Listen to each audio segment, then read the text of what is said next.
Hello friends, welcome back to my channel GKGS queen. So guys, कैसे हैं आप सब? आई होप आप सब लोग अच्छे होंगे। तो फ्रेंड्स, आज फिर से मैं आप लोगों के लिए घटना चक्र पूर्वालोकन 2021 का लेकर आई हूँ, जो सभी एग्जाम के पॉइंट ऑफ व्यू से काफ़ी ज़्यादा इंपॉर्टेंट एंड यूजफुल है। तो चलिए आज का वीडियो स्टार्ट करते हैं। वीडियो स्टार्ट करने से पहले एक छोटी सी गुजारिश है फ्रेंड कि अगर आप मेरे चैनल पर नए हैं तो प्लीज़ मेरे चैनल को सब्सक्राइब करें तथा मेरे वीडियोज़ को ज़्यादा से ज़्यादा फैमिली एंड फ्रेंड्स के साथ शेयर करें। So let's started. कल का जो हमारा टॉपिक था वो वायसराय तथा गवर्नर जनरल से रिलेटेड था, जिसमें हम लोग ऑलरेडी 62 क्वेश्चन को डिस्कस कर चुके थे। तो आज हम लोग 63 से करेंगे। अगर आप मेरे चैनल पर नए हैं तो हमारे प्रीवियस सेट को जाकर पढ़ सकते हैं। तो चलिए आप देख सकते हैं कि क्वेश्चन नंबर 63 है कि विधवा पुनर्विवाह एक्ट किस शासन में क्रियान्वित किया गया था। और ये Uttar Pradesh lower sub pre 2002 and 2003 में पूछा गया क्वेश्चन है, जिसका correct answer option number B है, यानी लॉर्ड कैनिंग के शासनकाल में। अब देखिए, उस समय के जो बहुत ही फेमस समाज सुधारक थे ईश्वर चंद्र विद्यासागर, तो उन्हीं के फलस्वरूप से ना विधवा पुनर्विवाह एक्ट लाया गया था। और उस समय लॉर्ड कैनिंग का शासन था, और लॉर्ड कैनिंग ने अपने शासन काल के दौरान 26 जुलाई सन 1856 ईस्वी को ये एक्ट लाया था। और इस एक्ट के नियम 15 के तहत विधवा स्त्रियों की दोबारा शादी करने के प्रावधान बनाए गए थे। नेक्स्ट 64 है कि 1 नवंबर 1858 को महारानी विक्टोरिया का घोषणा पत्र इलाहाबाद में पढ़कर सुनाया था लॉर्ड कैनिंग ने। ठीक है ना, जो भारत का पहला वायसराय था लॉर्ड कैनिंग, उसी ने महारानी विक्टोरिया के घोषणा पत्र को पढ़ा था। किस स्थान पर? तो इलाहाबाद में जो दरबार हुआ था उसी में। नेक्स्ट, निम्न में से कौन एक भारत का प्रथम वायसराय था? अभी मैं जस्ट बताई कि लॉर्ड कैनिंग था। नेक्स्ट 66 नंबर है कि 1 नवंबर 1858 को महारानी विक्टोरिया का घोषणा पत्र पढ़कर सुनाया था लॉर्ड कैनिंग ने। किस प्लेस पर? तो इलाहाबाद में। तो चलिए नेक्स्ट क्वेश्चन है 67 कि अपने पुत्र के स्थान पर दूसरे उत्तराधिकारी को गोद लेने के अधिकार को पुनः स्थापित किया गया था 1858 की सामग्री की घोषणा ने। अब देखिए, पहले का जो मतलब कि शासक लोग थे, जो राजा लोग थे, वो वंशानुगत थे। बट आज के प्रेजेंट सिचुएशन के लोकतंत्र में तो ऐसा नहीं है, सब चेंज हो चुका है। वंशानुगत प्रणाली में क्या होता था ना कि अगर राजा शासक है तो उसका पुत्र के बाद पुत्र का पुत्र, ऐसे शासक कंटिन्यू बनते जाते थे। दूसरे लोगों को शासक बनने की अवसर प्रदान नहीं होती थी। तो यही था। बट कभी कभी ऐसा सिचुएशन भी तो आता होगा कि कोई शासक के पास मतलब कि उसका खुद का पुत्र नहीं रहता था होगा, तो इस मतलब कि महारानी की जो घोषणा पत्र थी, जिसे इलाहाबाद में लॉर्ड कैनिंग ने पढ़कर सुनाया था 1 नवंबर 1858 ईस्वी को, तो इसी घोषणा पत्र में ना काफ़ी सारी बातें लिखी गई थी। इसमें इंडियन स्टेट्स के प्रति नीति में चेंजेज लाई गई थी। और साथ ही आप यहाँ पर देख सकते हैं कि ब्रिटिश साम्राज्य के लिए संभावित किसी संकटापन्न स्थिति से बचाव के लिए उनका इस्तेमाल करते हुए उन्हें तैयार किया गया था। विजय और विलय की नीति का पूर्णतः यहाँ पर समाप्त कर दिया गया था, त्याग कर दिया गया था। और देसी राज्यों के शासकों को उत्तराधिकारी यानी जो बच्चे होते थे उन्हें एडॉप्ट करने की परमिशन दी गई थी कि अगर उनके खुद के बच्चे नहीं हैं तो वे गोद ले सकते हैं, एडॉप्ट कर सकते हैं। नेक्स्ट 68 है कि महारानी विक्टोरिया को भारत की सामग्री नियुक्त किया गया था। Option number C is correct, यानी 1877 ईस्वी में। रॉयल टाइटल एक्ट ना ब्रिटिश संसद द्वारा 1876 ईस्वी में पारित किया गया था। और इसी अधिनियम के तहत महारानी विक्टोरिया को 1 जनवरी 1877 को दिल्ली दरबार में भारत की सामग्री घोषित किया गया था। नेक्स्ट है कि निम्नलिखित में से किस गवर्नर जनरल ने भारत में दास प्रथा को समाप्त किया था? तो लॉर्ड एलन बेरो ने। कब समाप्त किया? तो 1843 के एक्ट 5 के द्वारा समाप्त किया। और लॉर्ड एलन बेरो का शासनकाल था 1842 से 1844 तक। 70 नंबर है कि निम्न युग्मों में से कौन सा एक सही सुमेलित है? तो ऑप्शन नंबर ए, यानी लॉर्ड कॉर्नवालिस के समय अस्थाई बंदोबस्त की शुरुआत हुई थी। ये बिल्कुल सही बात है। और ये शुरुआत कब हुई थी? तो 22 मार्च 1793 के 22 मार्च से शुरू हो गई थी। अब जानिए कि व्हाट इज अस्थाई बंदोबस्त। अस्थाई बंदोबस्त एक्चुअली में था क्या? तो यह ईस्ट इंडिया कंपनी और बंगाल के जमींदारों के बीच जो टैक्स वसूले जाते थे, जो कर वसूले जाते थे ना, तो उसी की व्यवस्था थी अस्थाई बंदोबस्त। ऑप्शन नंबर बी यहाँ पर देख लेते हैं कि लॉर्ड वेलेस्ली के शासनकाल में चतुराईपूर्ण निष्क्रियता हुई थी। बिल्कुल गलत बात है। चतुराईपूर्ण निष्क्रियता किसने शुरू की थी? तो लॉर्ड वेलेस्ली ने नहीं, जॉन लॉरेंस ने। आप नोट करते चलिए, जॉन लॉरेंस ने। सहायक संधि की अगर बात करें तो वे लॉर्ड डलहौजी ने नहीं, लॉर्ड वेलेस्ली ने शुरू की थी। और भारतीय राष्ट्रीय कांग्रेस की स्थापना 1885 ईस्वी में A.O. ह्यूम के द्वारा हुई थी। और उस समय भारत का शासनकाल में मतलब कि भारत का शासक कौन था? तो लॉर्ड डफरिन। चलिए 71 की तरफ बढ़ रहे हैं कि निम्नांकित में से किसका सुमेल नहीं है। तो ऑप्शन नंबर डी यानी लॉर्ड कैनिंग जो उच्चकम निष्क्रियता से रिलेटेड है, बिल्कुल गलत बात है। मैं अभी जस्ट बताई हूँ कि उच्चकम निष्क्रियता से कौन रिलेटेड थे, तो जॉन लॉरेंस। बाकी ए, बी और सी सही है। 72 है कि अस्थायी बंदोबस्त किसके शासनकाल में प्रारंभ किया गया था, तो लॉर्ड कॉर्नवालिस के शासनकाल में प्रारंभ किया गया था। नेक्स्ट 73 निम्नलिखित में से सही सुमेलित नहीं है, तो ऑप्शन नंबर सी यानी लॉर्ड हेस्टिंग्स द्वितीय आंग्ल मराठा युद्ध उनके शासनकाल में हुआ था, बिल्कुल गलत बात है। देखिए द्वितीय आंग्ल मराठा युद्ध जो था ना वो 1803 से 1805 के दरमियान चला गया था, और उस समय भारत का जो वायसराय था या फिर भारत का जो शासक कह सकते हैं वो लॉर्ड वेलेस्ली था। कौन था? लॉर्ड वेलेस्ली था, ना कि लॉर्ड हेस्टिंग्स था। लॉर्ड हेस्टिंग्स के शासनकाल में लास्ट और जो थर्ड आंग्ल मराठा युद्ध हुआ 1817 से 1818 के दरमियान, तो वो हुआ था। तो चलिए आगे बढ़ रहे हैं कि पेशवाई को कब समाप्त किया गया था। ऑप्शन नंबर बी यानी 1818 ईस्वी में। आप ऊपर डिस्क्रिप्शन देख सकते हैं कि पेशवाई को समाप्त किया गया था 1818 ईस्वी में लॉर्ड हेस्टिंग्स के द्वारा, ठीक है ना, लॉर्ड हेस्टिंग्स के द्वारा समाप्त किया गया था तथा पश्चिमी भारत में स्थित पेशवा का समस्त प्रदेश बम्बई प्रेसिडेंसी में इंक्लूड कर लिया गया था। इसके अतिरिक्त कंपनी ने बुंदेलखंड, मालवा और शेष भारत पर राजनीतिक अधिकार कर लिया। अन्य तीनों युग में इसमें से सुमेलित हैं। तो पेशवाई को समाप्त किया गया 1818 में लॉर्ड हेस्टिंग्स के द्वारा। 75 की बात अगर करते हैं तो निम्नलिखित में से किसने राजपुताना की देशी रियासतों के साथ वर्ष 1817 से 1818 की अधीनस्थ संधि की बातचीत की थी। तो option number B is correct यानी चार्ल्स मेटकॉफ। ठीक है ना, देखिए डिस्क्रिप्शन देख सकते हैं कि राजपुताना की रियासतों के साथ वर्ष 1817 से 1818 के अधीनस्थ संधि की वार्तालाप जो की थी ना, बातचीत की थी, वो चार्ल्स मेटकॉफ ने की थी। लॉर्ड हेस्टिंग्स ने राजपुताना पर ब्रिटिश सर्वोच्चता तथा मराठों और पिंडारियों के प्रति राजपुताने की तटस्थता सुनिश्चित करने के लिए यानी फिक्स करने के लिए दिल्ली के तत्कालीन रेजिडेंट चार्ल्स मेटकॉफ से बातचीत की थी।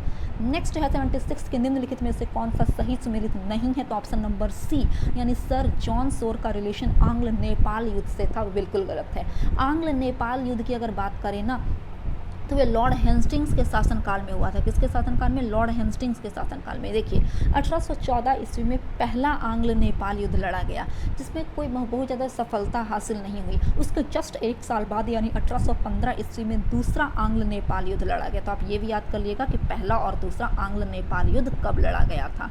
नेक्स्ट है कि निम्नलिखित में से कौन एक सही सुमेलित है, तो ऑप्शन नंबर सी यानी लॉर्ड वेलेस्ली के शासनकाल में चतुर्थ आंग्ल मैसूर युद्ध हुआ था। ये बिल्कुल सही बात है। यहाँ पर डिस्क्रिप्शन देख सकते हैं कि लॉर्ड वेलेस्ली के शासनकाल में 1799 ईस्वी में चतुर्थ आंग्ल मैसूर युद्ध हुआ था। बाकी सब लॉर्ड एलन बेरो के शासनकाल में सिंध का अंग्रेजी भारत राज्य में विलय हुआ था अगस्त 1843 में। लॉर्ड डलहौजी के शासनकाल में कुशासन के आरोप से, जैसे डॉक्ट्राइन ऑफ लैप्स के कहा जाता है, तो अवध का जो नवाब था उसको मतलब कि उस पर भ्रष्ट का आरोप लगाकर उससे ज़बरदस्ती अवध को मिला लिया गया था। कब? तो 1856 में। लॉर्ड हेस्टिंग्स के शासनकाल में थर्ड यानी तृतीय आंग्ल मराठा युद्ध हुआ 1817 से 1818 के दरमियान।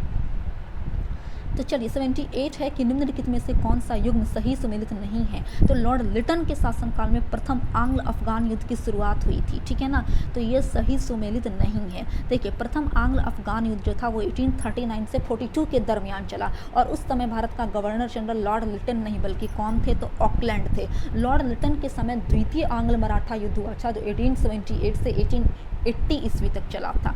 79 की तरफ बढ़ रहे हैं कि निम्न में से कौन चतुराईपूर्ण निष्क्रियता की नीति के साथ जुड़ा हुआ है, तो ऑप्शन नंबर डी यानी जॉन लॉरेंस, यानी पॉलिसी ऑफ मास्टरली इनएक्टिविटी, ये सबसे जुड़े हुए हैं जॉन लॉरेंस, और ये हम लोग पहले भी कर चुके हैं। नेक्स्ट है कि भारत में अंग्रेजों के समय में प्रथम जनगणना हुई थी लॉर्ड मेयो के शासनकाल में। कब हुई थी जनगणना, तो 1872 ईस्वी में। बट अगर नियमित जनगणना बोलेंगे, कंटिन्यूअस जनगणना बोलेंगे, तो वो 1881 ईस्वी से शुरू हुई, और उसका देन किसको जाता है, तो लॉर्ड रिपन को जाता है। और 1881 ईस्वी से अब तक कंटिन्यू हर 10-10 वर्षों के अंतराल पर जनगणना होती आ रही है। नेक्स्ट 81 है कि वह कौन व्यक्ति था जिसने भारत में पहली बार जनगणना करवाई थी जनसंख्या की, तो ऑप्शन नंबर डी यानी लॉर्ड मेयो के शासनकाल में। कब, तो 1872 में।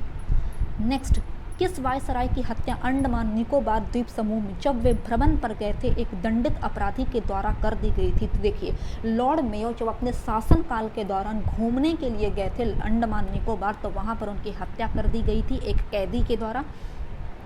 लॉर्ड मेयो जो थे ने वो प्रथम गवर्नर जनरल थे जिसकी हत्या उन्हीं के कार्यकाल में हो गई थी। ऐसा नहीं कि उनका कार्यकाल समाप्त हो गया था, वे पद पर आसीन थे, उसी के दरमियान ही उनकी मृत्यु हो जाती है अंडमान निकोबार द्वीप समूह में।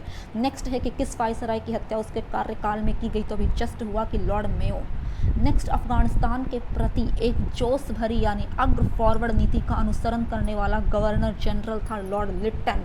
देखिए, लॉर्ड लिटन ने सन 1876 ईस्वी में अफगानिस्तान के खिलाफ कुछ चेंजेज लाए। वहीं अफगानिस्तान की अगर बात करें तो पहले वहां पर कुशल आक्रमणता की नीति थी। लॉर्ड लिटन ने इसको चेंज करके अग्रगामी नीति का अनुसरण कर दिया, यानी उनके प्रति जो नीतियां थी अफगानिस्तान के प्रति और भी अधिक कठोर बना दी गई लॉर्ड लिटन के द्वारा। 85 नंबर है कि अफगानिस्तान के प्रति आक्रामक नीति किस वायसराय ने अभी अपनाई थी, तो अभी जस्ट हुआ है कि लॉर्ड लिटन ने अपनाई थी। 86 की बात अगर करें तो 86 है कि कौन भारत का वायसराय सबसे दीर्घ काल तक रहा, सबसे ज़्यादा टाइम तक रहा, तो वो लॉर्ड कर्जन था। देखिए, लॉर्ड कर्जन का शासनकाल यहाँ पर कुल 7 ईयर्स की बात यहाँ पर कर रहे हैं, 7 वर्षों तक था, 1899 से 1905। लॉर्ड डफरिन 1884 से 1888, लॉर्ड हार्डिंग 1910 से 1916 तथा लॉर्ड मेयो 1869 से 1872। 87 है कि भारत में स्थानीय स्वायत्तशासी संस्थाएं 1882 ईस्वी में सशक्त की गई थी, ऑप्शन नंबर बी यानी लॉर्ड रिपन के द्वारा। ठीक है ना फ्रेंड। अब यहाँ पर एक जानने योग्य बातें हैं कि लॉर्ड रिपन ने अपने शासनकाल में ना काफ़ी ज़्यादा मतलब कि समाज के लिए काम किए थे, और ब्रिटिश के जितने भी गवर्नर जनरल या वायसराय हुए उसमें लॉर्ड रिपन का नाम ना सबसे ऊपर आता है, यानी लॉर्ड रिपन की जो सोच थी वे उन लोगों से थोड़ी हट कर थी। लॉर्ड रिपन ने यहाँ पर भारतीयों के बारे में देख लीजिए क्या कहा है कि हमारा भारत में रहने का अधिकार इस तर्क पर है कि हमारा वहाँ रहना भारतीयों के लिए हितकर है यानी यूजफुल है, और साथ ही यह कि भारतीय भी यह अनुभव करें कि यह उनके लिए हितकर है। ऐसा नहीं कि सिर्फ हम कह रहे हैं तो अपने मुँह से मुँह में या मिट्टू नहीं, भारतीयों का भी ऐसा सोच रहना चाहिए कि हम वहाँ पर शासन कर रहे हैं इंडिया में तो वो उन लोगों के लिए फ़ायदेमंद है, ऐसा लॉर्ड रिपन का कथन था। देखिए, लॉर्ड रिपन ने अपने शासनकाल के दरमियान नगर पालिका की स्थापना की थी। ठीक है ना। उनके अनुसार इन्हीं से देश की राजनीतिक शिक्षा आरंभ होती है। इस प्रस्ताव के तहत ग्रामीण प्रदेशों में स्थानीय बोर्डों की भी स्थापना की गई थी। प्रत्येक जिला में जिला उप विभाग, तालुका अथवा तहसील बोर्ड बनाने का भी परमिशन लॉर्ड रिपन ने दिया था। नगरों में नगर पालिकाओं की स्थापना की गई थी। लॉर्ड रिपन के शासनकाल में इन स्थानीय संस्थाओं को निश्चित कार्य तथा आय के साधन भी उपलब्ध करवाए गए थे लॉर्ड रिपन के जरिए। नेक्स्ट है कि भारत में स्थानीय स्वायत्त शासन को किसने प्रोत्साहित किया था, तो लॉर्ड रिपन ने प्रोत्साहित किया था। कौन कौन से चीज़ किए थे स्थानीय स्वशासन के लिए, तो अभी जस्ट हो चुका है। नेक्स्ट 89 है कि इल्बर्ट विल विवाद किससे संबंधित है, तो देखिए यहाँ पर ऑप्शन नंबर सी जो करेक्ट, यानी अगर इल्बर्ट बिल विवाद की बात करें ना तो उसमें क्या था ना कि यूरोप के जो न्यायाधीश जो चीफ जस्टिस लोग होते थे और इंडिया के जो होते थे ना, तो इंडिया के लोगों को अयोग्य मान लिया गया था, यानी अनेबल मान लिया गया था कि आप लोग उतने योग्य नहीं हैं जितना कि पढ़ा लिखा यूरोप के न्यायाधीश हैं, बट ऐसा था नहीं। तो इसी के लिए विवाद हुआ था जिसे इल्बर्ट बिल विवाद का नाम दिया गया। डिस्क्रिप्शन देख सकते हैं कि सर पीसी अल्बर्ट वायसराय की परिषद की विधि सदस्य थे। इन्होंने 2 फरवरी 1883 को विधान परिषद में एक विधेयक प्रस्तुत किया जिन्हें इल्बर्ट बिल विवाद नाम दिया गया। इस विधेयक का उद्देश्य क्या था कि जाति भेद पर आधारित सभी न्यायिक अयोग्यताएं तुरंत ही समाप्त कर दी जाएं और भारतीय तथा यूरोपीय न्यायाधीशों की शक्तियां इक्वल कर दी जाए। यूरोपीय लोगों ने इसे अपने विशेषाधिकारों पर कुठारघात माना। इल्बर्ट बिल को लेकर हुए विवाद के कारण ही 1884 ईस्वी में लॉर्ड रिपन ने अपना कार्यकाल पूरा होने से पहले ही त्याग दिया था। नेक्स्ट है कि किसकी पदावधि में महिलाओं तथा बच्चों की कार्यावधि के घंटों को सीमित करने तथा स्थानीय शासन को आवश्यक नियम बनाने के लिए प्राधिकृत करने के लिए प्रथम फैक्ट्री अधिनियम का अभिग्रहण किया गया था, तो लॉर्ड रिपन के शासनकाल में। देखिए, लॉर्ड रिपन ने सिर्फ समाज के लिए नगर पालिका, जिलों के लिए तहसील बोर्ड, ये सब की स्थापना के अलावा भी बहुत सारे अच्छे काम अपने शासनकाल के दौरान लॉर्ड रिपन ने किए थे। उन्होंने क्या किया था लॉर्ड रिपन ने अपने शासनकाल के दरमियान, तो आप यहाँ पर देख सकते हैं कि जो भी बच्चे 7 वर्ष से कम के बच्चे थे उनको फैक्ट्री में जाना बंद करवा दिया गया था, रोक कर दिया गया था, तथा 7 से 12 वर्ष के जो बच्चे थे उनकी जो टाइम ड्यूरेशन थी काम करने की उसको भी घटाकर मात्र 9 घंटे कर दी गई थी, तथा महीने में उनको 4 दिनों की छुट्टी भी उन बच्चों को प्रदान की गई थी। और ये सब लॉर्ड रिपन के जरिए हुआ। और ये सब किस एक्ट, किस अधिनियम के तहत हुआ? तो प्रथम फैक्ट्री अधिनियम जो लॉर्ड रिपन के द्वारा 1881 ईस्वी में लागू किया गया था भारत में, उसके जरिए हुआ। 91 की तरफ बढ़ रहे हैं कि निम्नलिखित कथनों पर विचार कीजिए, कौन से कथन सही है? तो ऑप्शन नंबर बी यानी केवल दूसरा कथन सही है। दूसरा तो पहला देख लेते हैं क्यों गलत है। पहला है कि फैक्ट्री एक्ट 1881 में औद्योगिक कामगारों की मजदूरी नियत करने के लिए और कामगारों को मजदूर संघ बनाने देने के लिए दृष्टि से पारित किया गया था। बिल्कुल गलत बात है। अभी मैं जस्ट प्रीवियस क्वेश्चन में आप लोगों को बतलाई हूँ कि लॉर्ड रिपन के द्वारा उसके शासनकाल में जो फैक्ट्री एक्ट 1881 लाया गया था, उसके जरिए 7 वर्ष से जो भी छोटे एज के बच्चे थे उनको फैक्ट्री में जाने पर ही मतलब कि परमिशन नहीं दिया गया था, और 7 से 12 वर्ष के बच्चों को 9 आवर से कम काम करने की अनुमति दी गई थी तथा महीने में उनको 4 डेज की छुट्टी भी प्रदान की गई थी। और क्वेश्चन नंबर 2 यहाँ पर सही कर रहा है कि एन.एम. लोखंडे ब्रिटिश भारत में मजदूर आंदोलन संगठित करने में अग्रगामी थे। बिल्कुल सही बात है। देखिए एन.एम. लोखंडे जी जो थे ना, उन्होंने 19वीं सेंचुरी में हैंडलूम व कपड़ा मिल मजदूरों के जो खराब कंडीशन थे, दयनीय कंडीशन थे, उसको सुधारने का काफ़ी ज़्यादा प्रयत्न किया और वे अपने क्षेत्र में सक्सेसफुल भी रहे, और इसी वजह से इनका नाम आज इतिहास में जाना जाता है। तो चलिए बढ़ रहे हैं क्वेश्चन नंबर 92 की तरफ। यहाँ पर जो डिस्क्रिप्शन है फ्रेंड, इसी में से मैं आप लोगों को समराइज करके बतला चुकी हूँ। नेक्स्ट है कि निम्नलिखित में से किसे भारत में स्थानीय स्वायत्त शासन का जनक माना जाता है? ये सब तो हो ही चुका है कि लॉर्ड रिपन को कौन कौन से काम उसने स्थानीय सेवा के लिए किए थे, ये सब भी हो चुके हैं। नेक्स्ट 93 है कि निम्नलिखित में से कौन सा युग्म सही सुमेलित नहीं है? तो ऑप्शन नंबर ए यानी स्थानीय स्वशासन लॉर्ड लिटन से संबंधित है। बिल्कुल गलत बात है, ये लॉर्ड रिपन से संबंधित है, और लॉर्ड रिपन ने सन 1882 ईस्वी में स्थानीय स्वशासन की स्थापना की थी, यानी शुरू किए थे। बाकी सब सही है। नेक्स्ट 94 यहाँ पर मैच द फॉलोइंग है, तो हम लोग देख सकते हैं कि रॉबर्ट क्लाइव की अगर बात करते हैं ना, तो ये बंगाल में दोहरा शासन यानी डुअल जिसको बोलते हैं दोहरा शासन, वे लाया था रॉबर्ट क्लाइव ने। कब? तो 1765 ईस्वी में शुरुआत कर दी थी। विलियम बेंटिंग की अगर बात करें तो अंग्रेजी शिक्षा की शुरुआत भी विलियम बेंटिंग के ही शासनकाल में हुई थी। लॉर्ड मैकाले के द्वारा की गई थी इंग्लिश मीडियम पढ़ाई की शुरुआत। चार्ल्स मेटकॉफ की अगर बात करते हैं तो प्रेस पर से जो प्रतिबंध हटाया गया था ना, वो चार्ल्स मेटकॉफ ने हटाया था। इसी को ही समाचार पत्रों का मुक्तिदाता माना जाता है। इसी वजह से चार्ल्स मेटकॉफ को कई बार एग्जाम में पूछे जाते हैं कि समाचार पत्रों का मुक्तिदाता किस ब्रिटिश गवर्नर जनरल या वायसराय को माना जाता है? तो उसका करेक्ट आंसर हो जाएगा ऑप्शन नंबर 3 यानी चार्ल्स मेटकॉफ। अगर लॉर्ड कर्जन की बात करते हैं तो उसने 1905 ईस्वी में बंगाल का विभाजन कर दिया था, जिसे बंग विभाजन का नाम दिया गया। तो चलिए आगे बढ़ रहे हैं हम लोग क्वेश्चन नंबर 95 की तरह। यहाँ पर भी मैच द फॉलोइंग ही है, आप देख सकते हैं। तो चलिए 95 की तरफ देख लेते हैं कि लॉर्ड डलहौजी, देख लीजिए आप यहाँ पर option number A is correct. Option number A यानी लॉर्ड डलहौजी के शासनकाल में डॉक्ट्राइन ऑफ लैप्स किया गया था, ठीक है ना। और इसी के तहत तो सबसे पहली जो मतलब कि हड़प की नीति अपनाई गई थी, उसमें सतारा जो राज्य था उसको इंक्लूड किया गया था लॉर्ड डलहौजी के द्वारा डॉक्ट्राइन ऑफ लैप्स सिद्धांत के तहत। लॉर्ड विलियम बेंटिंग की अगर बात करें तो सती प्रथा का अंत किया गया था लॉर्ड विलियम बेंटिंग के शासनकाल में।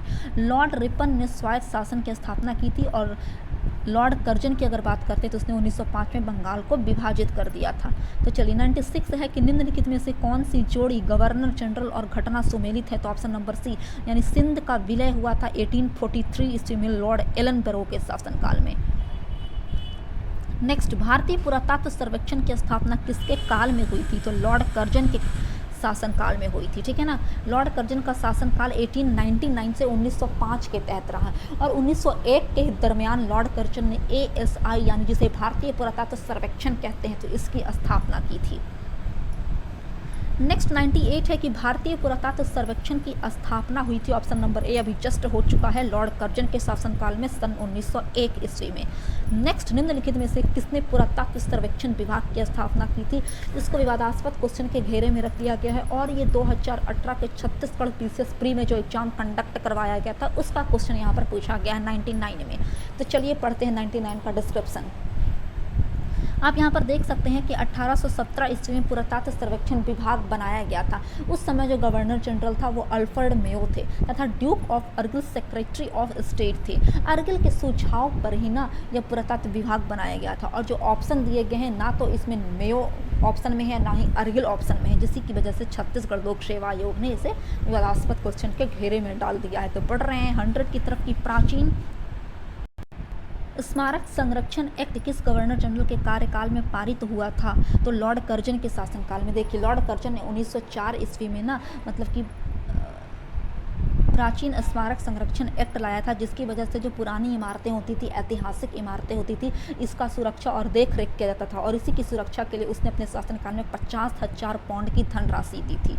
101 है कि भारत में लॉर्ड कर्जन के प्रशासन की तुलना औरंगजेब से किसने की थी? तो गोपाल कृष्ण गोखले ने की थी, क्योंकि औरंगजेब की तरह ही लॉर्ड कर्जन काफ़ी ज़्यादा निरंकुश शासक था। नेक्स्ट है कि इंपीरियल कैडेट कॉर्प्स की स्थापना किसने की थी? तो ऑप्शन नंबर बी यानी लॉर्ड कर्जन ने की थी 1901 ईस्वी में। इसका उद्देश्य देशीय नरेशों के राजकुमारों एवं सामंतों के पुत्रों को सैनिक शिक्षा का प्रबंध कराना था। 103 है कि भारत में ब्रिटिश साम्राज्य के दौरान निम्नलिखित वायसरायों पर विचार कीजिए। तो देखिए लॉर्ड कर्जन 1899 से 1905 के दरमियान रहा, लॉर्ड हार्डिंग 1910 से 1916 के दरमियान, लॉर्ड चेम्सफोर्ड 1916 से 1921 तक तथा लॉर्ड इरविन 1926 से 1931 तक। तो चलिए आगे बढ़ रहे हैं 104 की तरफ कि असैनिक प्रशासन 1905 के संदर्भ में कौन सा कथन सही है? तो ऑप्शन नंबर बी यानी फर्स्ट और सेकंड दोनों कथन सही हैं। फर्स्ट है कि लॉर्ड कर्जन ने प्रांतीय सीमाओं को पुनर्गठित करने का निर्णय किया तथा पूर्वी बंगाल और आसाम नामक एक नया प्रांत बनाया था लॉर्ड कर्जन ने। यह बिल्कुल सही बात है। यहाँ पर देख सकते हैं कि लॉर्ड कर्जन ने ना बंगाल को दो भागों में बांटा था, पहला पूर्वी बंगाल और दूसरा आसाम, ठीक है ना। बंगाल के पश्चिमी भाग में बंगाल, बिहार, उड़ीसा, चोल, नागपुर को शामिल किया। इसके अतिरिक्त उसने मद्रास और मध्य प्रांत की सीमाओं में भी चेंजेज लाए। 105 है कि फूट डालो और शासन करो की नीति अपनाई थी। ए और बी यहाँ पर दोनों सही हो जाएगा। लॉर्ड कर्जन और लॉर्ड मिंटो ये दोनों ने अपने शासनकाल के दरमियान फूट डालो और राज्य करो की नीति अपनाई थी। इस नीति के तहत लॉर्ड मिंटो ने अलग से निर्वाचन पद्धति का प्रोत्साहन किया। जब उसका मार्ले मिंटो रिफॉर्म्स आया तो उसके तहत संबंध अलग से निर्वाचन पद्धति को प्रोत्साहित किया। लॉर्ड कर्जन के शासनकाल में ब्रिटिश सरकार ने स्पष्ट रूप से मुस्लिम समर्थक और हिंदू विरोधी नीति अपनाई। इस नीति के ही प्रतीक के रूप में वर्ष 1905 ईस्वी बंगाल का विभाजन कर दिया गया था ताकि हिंदू मुस्लिम एकता खंडित हो सके। नेक्स्ट 106 है कि मुझे विश्वास है कि कांग्रेस अपने विनाश की तरफ जा रही है और मेरी यह बड़ी इच्छा भारत में रहते होगी कि इसके शांति प्रिय निधन के लिए इसका सहायक बनूं। यह कथन था लॉर्ड कर्जन का। देखिए जब 1885 ईस्वी में ए.ओ. ह्यूम के द्वारा भारतीय राष्ट्रीय कांग्रेस की स्थापना की गई थी तो लॉर्ड कर्जन ने उसके बारे में कहा था कि मैं चाहता हूँ कि जो भारतीय राष्ट्रीय कांग्रेस है वह पूरी तरह से समाप्त हो जाए। और ये बात ये लॉर्ड कर्जन ने किसको लिखा था? तो देख सकते हैं कि 1900 ईस्वी में लॉर्ड कर्जन ने ब्रिटिश सेक्रेटरी ऑफ स्टेट को लिखा था यह बात कि मुझे विश्वास है कि कांग्रेस अपने पतन की तरफ लड़खड़ा रही है। मेरी ये दिले तमन्ना है कि मैं जब तक भारत में रहूं तब तक इसके शांति प्रिय निधन में इसका सहायक बनूं। नेक्स्ट 107 है कि इनमें से किस गवर्नर जनरल ने सबसे पहले अलग यानी पृथक निर्वाचन मंडल की व्यवस्था मुसलमानों को जीतने, उनका हृदय जीतने और उन्हें कांग्रेस के विरुद्ध भड़काने के लिए इस्तेमाल की थी? तो ऑप्शन नंबर डी यानी लॉर्ड मिंटो ने। देखिए नवंबर 1905 ईस्वी में लॉर्ड कर्जन के स्थान पर लॉर्ड मिंटो को भारत का वायसराय नियुक्त किया गया था। लॉर्ड मिंटो रिफॉर्म जब 1909 लेकर आया तो उसके तहत ना मुसलमानों के लिए अलग से निर्वाचन मंडल की व्यवस्था ला दी गई। क्यों लाई गई थी? ताकि मुसलमान को अपने फेवर में कर लिया जाए और मुसलमान जब हम लोग के सपोर्ट में आ जाएंगे तो उनको षड्यंत्र करके ये भड़काया जाए कि आप लोग भारतीय राष्ट्रीय कांग्रेस का विरोध करें ताकि भारतीय राष्ट्रीय कांग्रेस पूरी तरफ से टूट जाए, विक्षिप्त हो जाए, बट ऐसा हुआ नहीं। 108 है कि निम्नलिखित में से कौन भारत का एकमात्र यहूदी वायसराय था? तो लॉर्ड रीडिंग, जिसका शासनकाल 1921 से 1926 तक था। लॉर्ड रीडिंग के शासनकाल में चौरी चौरा हत्याकांड, स्वराज्य पार्टी का गठन तथा रॉलेट एक्ट का निरसन हुआ था। 109 है कि निम्नलिखित युगों में से कौन से एक सही सुमेलित नहीं है? तो ऑप्शन सी यानी वर्नाकुलर प्रेस एक्ट की अगर बात करें तो वो लॉर्ड कर्जन के शासनकाल में नहीं हुई। देखिए वर्नाकुलर प्रेस एक्ट सन 1878 ईस्वी में लॉर्ड लिटन के शासनकाल में हुई थी। वर्नाकुलर प्रेस एक्ट को दूसरे नाम से मुंह बंद करने वाला अधिनियम भी कहा जाता है। ऐसा क्यों कहा जाता है? क्योंकि इस एक्ट के तहत जितने भी भारतीय समाचार पत्र थे उन पर यह बैंड लगा दिया गया था कि आप ब्रिटिश के खिलाफ कोई भी अपशब्द अपने न्यूज़पेपर में नहीं छाप सकते हैं और अगर आप ऐसा करते हैं तो आपकी सारी संपत्ति को जबरन यानी जबरदस्ती जब्त कर ली जाएगी और आप पर आपको दंडित प्रताड़ित भी किया जाएगा। नेक्स्ट 110 है कि निम्नलिखित में से कौन सा युग्म सुमेलित नहीं है? तो ऑप्शन नंबर डी यानी vernacular press act Lord Curzon के शासनकाल में बिल्कुल गलत है। लॉर्ड लिटन के शासनकाल में 1878 में शुरू किया गया था। नेक्स्ट क्वेश्चन, ब्रिटिश भारत की राजधानी का कलकत्ता से दिल्ली स्थानांतरण किसके शासनकाल में हुआ? तो लॉर्ड हार्डिंग के शासनकाल में। देखिए, जब भारत का वायसराय लॉर्ड हार्डिंग था तो उसके शासनकाल में ना दिल्ली में एक दिल्ली दरबार लगा था। जब 1911 ईस्वी में जॉर्ज पंचम और उनकी महारानी मेरी को भारत बुलाया गया था ना, तो दिल्ली के दरबार में काफ़ी ज़्यादा बातचीत हुई थी। तो इसी में यह फैसला लिया गया था कि उस समय जो मतलब कि इंडिया की जो कैपिटल थी वो कलकत्ता थी, कलकत्ता से हम लोग चेंज करके कहाँ ले जाएंगे? तो दिल्ली ले जाएंगे। और इसी दरबार में बंगाल विभाजन को रद्द करने की घोषणा की गई थी। तो चलिए 112 की तरफ बढ़ रहे हैं कि सही जोड़े बनाए तथा नीचे दिए गए कूट से सही उत्तर चुनिए। तो ऑप्शन नंबर सी आप यहाँ पर देख सकते हैं कि करेक्ट है, ठीक है ना। बंगाल का विभाजन की अगर बात करें, चूक का सिद्धांत जिसे डॉक्ट्राइन ऑफ लैप्स कहते हैं, तो वो लॉर्ड डलहौजी के द्वारा किया गया था। बंगाल विभाजन 1905 ईस्वी में लॉर्ड कर्जन के द्वारा। बंगाल में दोहरा शासन लाया गया था रॉबर्ट क्लाइव के द्वारा और सामाजिक सुधार हुए थे, option number B, lord Bentinck के द्वारा, विलियम बेंटिंग के द्वारा, ठीक है ना। तो चलिए 113 यहाँ पर भी मैच द फॉलोइंग है, सूची 1 को सूची 2 से मिलाना है। तो सूची 1 में आप देख सकते हैं कि बंगाल में फोर्ट विलियम प्रेसिडेंसी का गवर्नर जनरल रेगुलेटिंग एक्ट 1773 के अधीन चार्ल्स कार्नवालिस का दूसरा अर्ल और पहला मार्किस की नियुक्ति की गई, ठीक है ना। भारत का गवर्नर जनरल चार्टर एक्ट 1833 के अंतर्गत James Andrews brown Ramsay Dalhousie का अर्ल और मार्किस की नियुक्ति की गई।